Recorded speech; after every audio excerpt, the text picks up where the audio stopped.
Chima Amanda, Mama Zara, Butoche.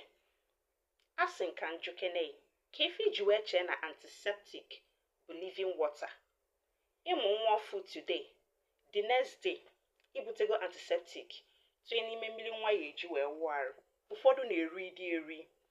Ị na-awụzi nwa arụ, mmiri antiseptic a na-aba nwatakịrị n'ọnụ, ma n'imi, ma na ntị ọ na-afụ ya. Ma ndị na-abakwu n'ọnụ, nwa na-enodaga. Echi niile si nwa afọkwa na arụ ngwongwo ya eji wee wụọ arụ, o tiwapụ mkpu akwa, o bebe akwa. Ọ bụrụ awụmarụ na-eti nwatakịrị. O mmiri antiseptic na-abịa n'anya na-afịa ụfụ na-eti ya. Gị nwa bụ an adult, akpịkpa juru n'arụ, antiseptic one ka iji awụ arụ.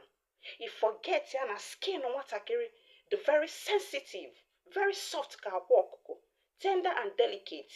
Ọ na-absorb chemicals easily. Iwereza mmiri antiseptic, ị na-awụ nwatakịrị arụ. Ọ na-ewepụcha normal skin flora Chukwu tinye nwatakịrị na-akpụkpọ arụ. Echi niile harmful bacteria abata. Skin nwatakịrị a na-dry up. Echi niile si nwa m nwa na heat rashes juru ya arụ, amara m nnọọ ife mmemme ya. O nwere heat rashes na-eme nwa. Ọ antiseptic iji awụ nwa na-arụ na dry ya skin. Before you know it, skin problem develop skin rashes everywhere. See, let me tell you something. That baby will get from God and not microbiology lab.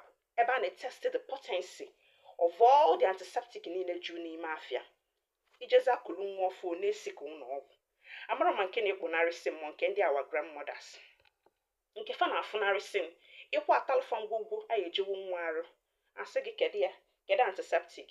Isi fa ma asa anyị ejizi antiseptic na-awụ nwa arụ. Ọ sị gị ọ dee ekwu na nji ya wee wụ ya arụ mgbe ipe mpe ịnwụ. Yes, we didn't die, but biko check our skin history. Ọ dị otu kwesị ka ọ dị. Biko nụ, ka anyị ranata n'aka. Ka anyị ranata aka. Now let's take it slowly. Maka na ịma na Igbo sị na iwere aka nri tie nwata ife, iwere aka ekpe gbọdebịa. Antiseptic is not bad. It's good only when it's necessary or when a doctor recommends it. And you don't use it every single day because too much of everything is bad.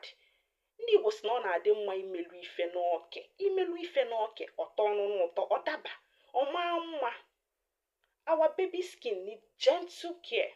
Ihe ọ need bụ clean warm water and mild baby soap ka ọ need iji wee na-awụ nwa arụ. Ọ need all those things. Ọ need ya. Biko nụ, ka anyị were nụ nwayọ, ka anyị medebe nụ maka na ibe anyị fami. Ọ dabara.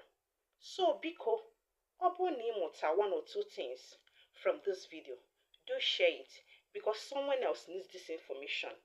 Let's take care of our babies the right way.